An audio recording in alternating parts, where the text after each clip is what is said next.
2014 के लोकसभा चुनाव के परिणामों की एनालिसिस बड़ी रोचक रही, आपने देखा। ऐसे 1984 के चुनाव की एनालिसिस भी हमने की इस अध्याय के दौरान, और कुछ महत्वपूर्ण निष्कर्ष उसमें से निकले। यदि हम 2019 के चुनाव की ओर देखें, जो पिछला लोकसभा चुनाव था, इसके परिणामों पर नज़र डालें तो हम पाएंगे कि जो भाजपा गठबंधन, जिसे एनडीए कहते हैं, इस चार्ट के माध्यम से आप देखिए, भाजपा गठबंधन को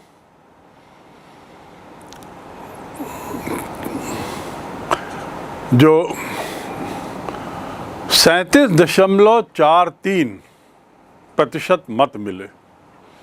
कितने मत मिले? 37.43। इसमें गठबंधन को 45% मिला तो भाजपा को 37.43।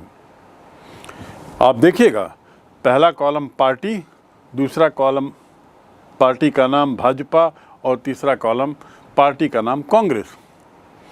गठबंधन की बात करें तो पहला गठबंधन एनडीए है, जिसे राजग कहते हैं, और दूसरा है संप्रग, जो कांग्रेस के नेतृत्व वाला गठबंधन है।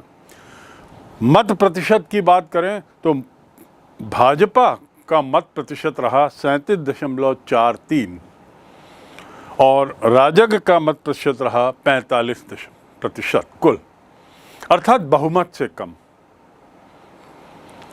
कांग्रेस की स्थिति को देखें तो कांग्रेस को स्वयं को 19.51% मत मिलते हैं, और जो गठबंधन है उसे 26% मात्र मिलते हैं।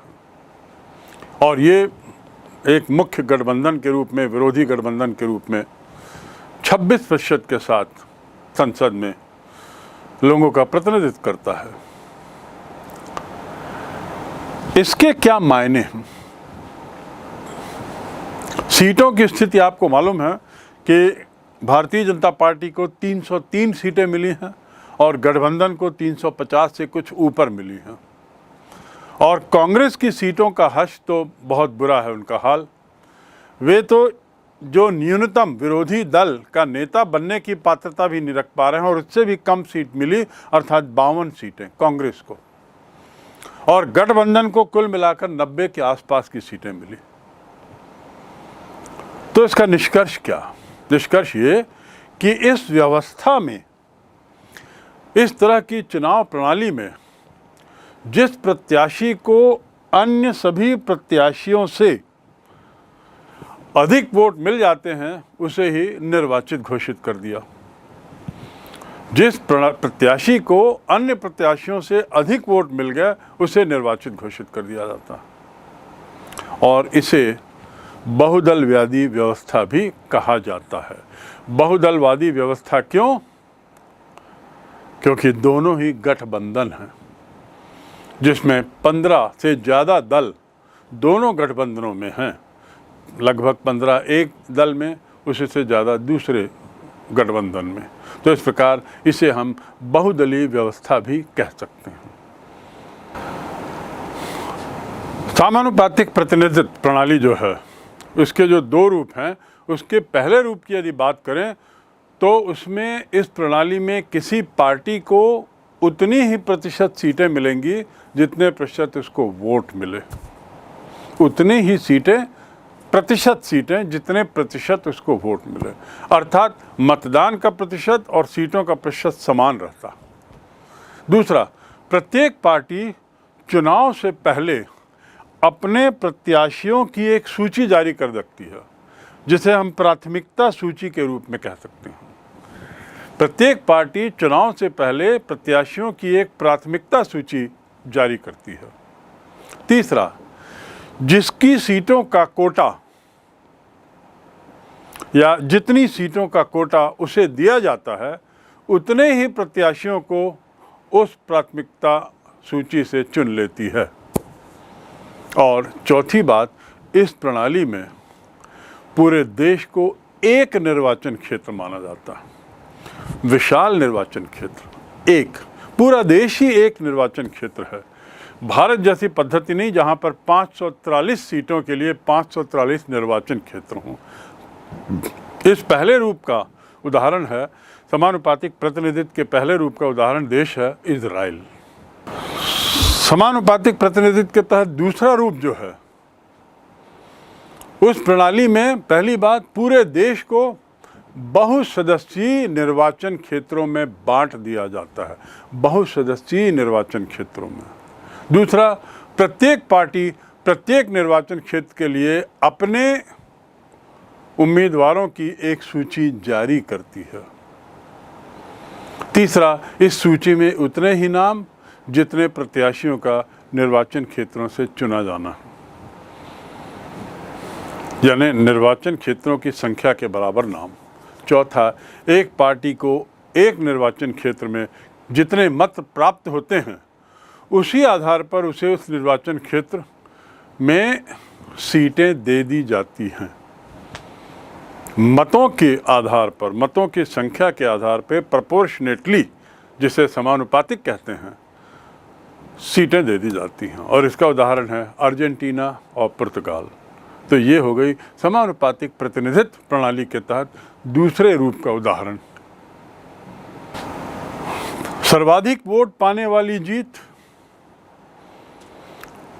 और समानुपातिक प्रतिनिधित्व, इस चुनाव व्यवस्था की यदि तुलना करें तो सर्वाधिक वोट पाने वाली जीत में पहला बिंदु है पूरे देश को छोटे छोटे भौगोलिक इकाइयों में बदल दिया जाता है, बांट दिया जाता है। बदलने का अर्थ बांट देना, अर्थात निर्वाचन क्षेत्र तैयार होते हैं। समानुपातिक प्रतिनिधित्व में किसी बड़े भौगोलिक क्षेत्र को एक निर्वाचन क्षेत्र और पूरा का पूरा देश सामान्यतः एक निर्वाचन क्षेत्र बनता है। दूसरा बिंदु, सर्वाधिक वोट पाने वाली प्रक्रिया में निर्वाचन क्षेत्र से केवल एक प्रतिनिधि, एक निर्वाचन क्षेत्र से एक, हर निर्वाचन क्षेत्र से एक, और वहीं समानुपातिक में एक निर्वाचन क्षेत्र से कई प्रतिनिधि चुने जाते हैं। तीसरा बिंदु, सर्वाधिक प्रणाली में, सर्वाधिक वोट वाली प्रणाली में मतदाता प्रत्याशी को वोट देता है, जबकि समानुपातिक प्रणाली में मतदाता पार्टी को वोट देता है। आप कहेंगे भारत में भी तो हम पार्टी को देते हैं। नहीं, भारत में हम प्रत्याशी को देते हैं। वह प्रत्याशी किसी न किसी दल से संबंधित है और निर्दलीय भी हो सकता है। तो इसलिए इन दोनों बातों में अंतर समझ के रखें। हम दल के आधार पर वोट देते हैं और यहाँ पर हम उम्मीदवार के आधार पर वोट देते हैं, सर्वाधिक जीत वाली प्रणाली में, सर्वाधिक वोट से जीत वाली प्रणाली में। चौथा अंतर है, पार्टी को प्राप्त वोटों के अनुपात से अधिक या कम सीटें विधायिका में मिल सकती हैं, लेकिन समानुपातिक में हर पार्टी को प्राप्त मत के अनुसार हर पार्टी को प्राप्त मत के अनुपात में विधायिका में सीटें हासिल होती हैं।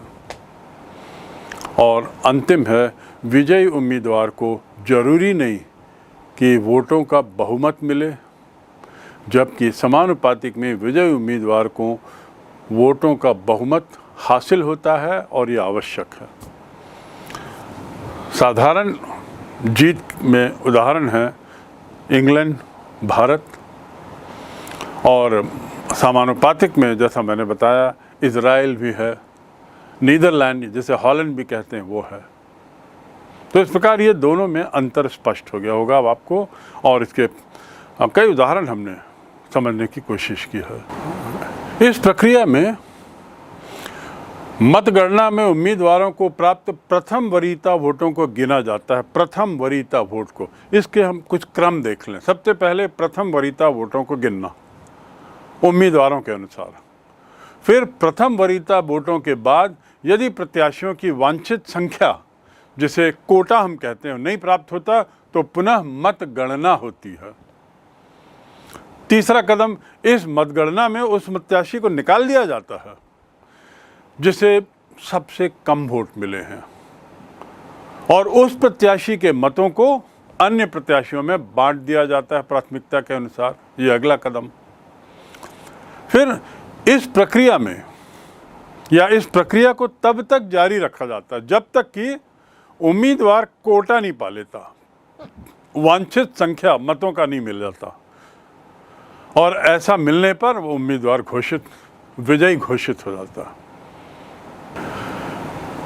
आखिर निर्वाचन क्षेत्रों के आरक्षण की जरूरत क्यों पड़ी? यानी आरक्षण हमारी चुनाव प्रक्रिया का हिस्सा क्यों बना? उसके कुछ कारण हैं। पहला, सर्वाधिक मत से जीत वाली प्रणाली में जिस किसी उम्मीदवार को सबसे अधिक वोट मिले वो जीत गया। इससे छोटे छोटे जो सामाजिक समूह हैं, खासकर भारत के संदर्भ में जहां बहुत सारे ऐसे समूह हैं, उनका हित नहीं सध पाता, उनका अहित होता है, उनकी आवाज़ पहुंच नहीं पाती संसद तक, सदन तक, राजनीतिक सत्ता गलियारे तक। तीसरी बात, सर्वाधिक मत से जीतने वाली प्रणाली का परिणाम जो होता है वो ये होगा कि दबंग राजनीति, दबंग दल, दबंग सामाजिक समूह और दबंग जातियां हर जगह जीत जाएंगे। जिनके पास धन बल वह सतत जीतता रहेगा, जो ऊंची जातियों के हैं वही लोग जीतते रहेंगे, जो बाहुल्य में है वही जीतते रहेंगे। तो क्या समानता पनपेगी, जो हमारे गणतंत्र का, लोकतंत्र का एक आधार स्तंभ है? क्या सामाजिक समानता पर चोट नहीं पहुंचेगी ऐसे में? इसीलिए प्रावधान किया गया है कि आरक्षण हो उस तबके का, समाज के उस तबके का जिनकी संख्या बहुत कम है, नगण्य है, गौण है, और उनके लिए विशेष प्रावधान संवैधानिक दृष्टि से किए गए हैं, जिसमें आरक्षण एक है। इसके साथ ही अगली जो चिंता थी संविधान निर्माताओं को, वो थी दलित वर्गों की, जिनका उत्पीड़न, शोषण वर्ष दर वर्ष, हजारों वर्षों से हो रहा था, कई दशकों से हो रहा था। दलित उत्पीड़न समूहों को कोई प्रतिनिधित्व ऐसी स्थिति में नहीं मिल पाता यदि उन्हें आरक्षण का प्रावधान न दिया जाए, उन्हें आरक्षण की सुविधा न दी जाए। तो ये बात तय थी कि ऐसी स्थिति में दलित उत्पीड़ित समाज उभर नहीं पाएगा। और अंतिम बात, ब्रिटिश सरकार ने जो पृथक निर्वाचन मंडल की शुरुआत की थी, उस शुरुआत के पीछे तो मकसद जो था वह था समाज को तोड़ना, लेकिन वो एक उदाहरण सामने था जिसके आधार पर किसी वर्ग को, जरूरतमंद वर्ग को मदद की जा सकती है। तो उस उदाहरण को देखकर हमने ये वाली प्रणाली अपनाई, यद्यपि ब्रिटिश प्रणाली को नहीं लिया।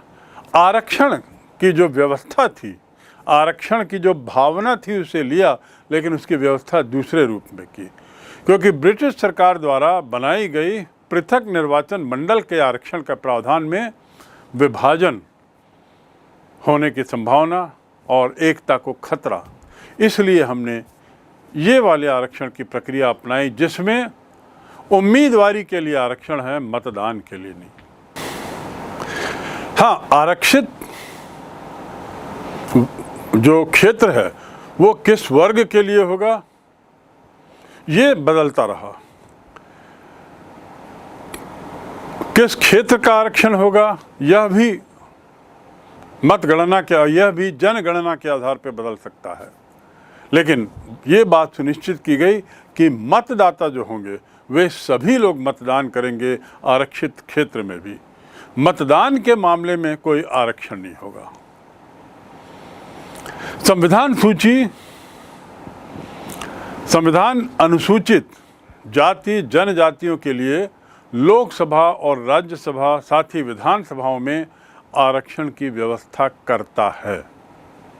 तो ये आरक्षण की व्यवस्था जो है ये संविधान द्वारा दी गई है, किसी दल द्वारा या किसी खास सरकार द्वारा नहीं है। और इस तरह का आरक्षण, उसका एक कारण तो मैंने बताया कि अंग्रेजी जो प्रक्रिया थी आरक्षण की, जिसमें निर्वाचन मंडल ही अलग था, वह उचित नहीं लगा, पर आरक्षण की आवश्यकता महसूस की गई।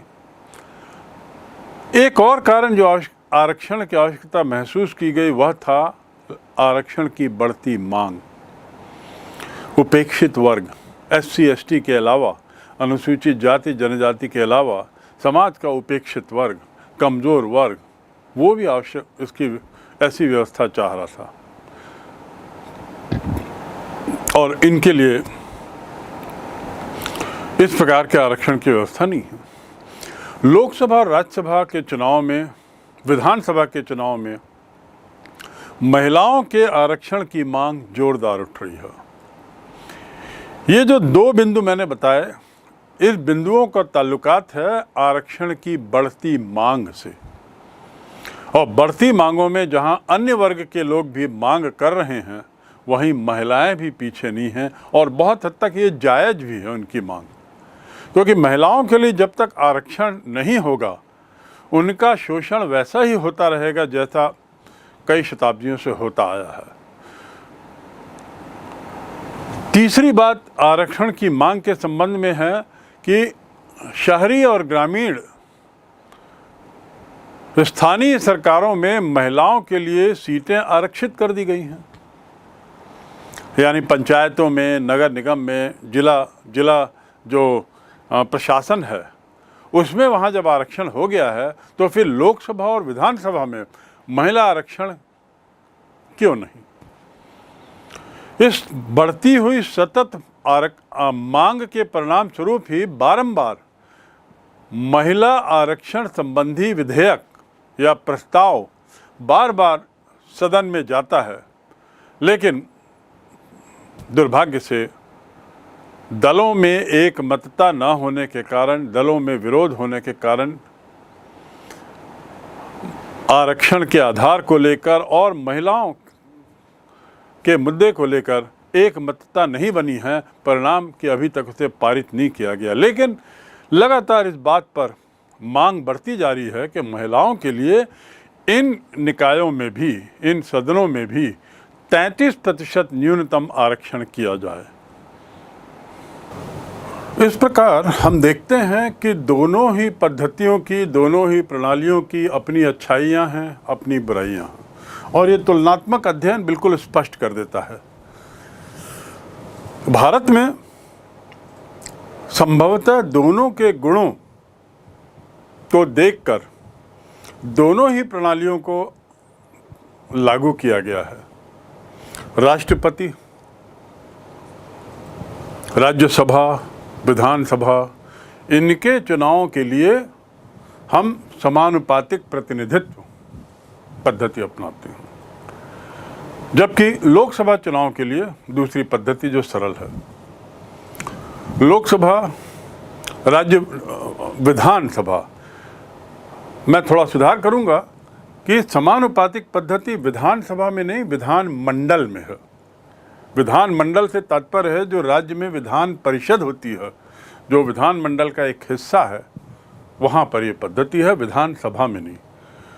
लोकसभा, राज्य विधानसभा, पंचायत चुनाव, नगरीय निकाय चुनाव, इसमें पहली वाली पद्धति जो सरल है उसको अपनाया गया। अर्थात जब देखा जाए तो पहली नज़र में ऐसा लगता है कि ऐसे चुनाव जिसमें जनता जुड़े हो, वहाँ पे सरल वाली पद्धति को अपनाया गया, और ऐसे चुनाव जहाँ पे जिसमें जनता के प्रतिनिधि चुनाव करते हैं, वहाँ पर हमने समानुपातिक प्रतिनिधित्व की चुनाव प्रणाली को अपनाया है। फर्स्ट पास द पोस्ट प्रणाली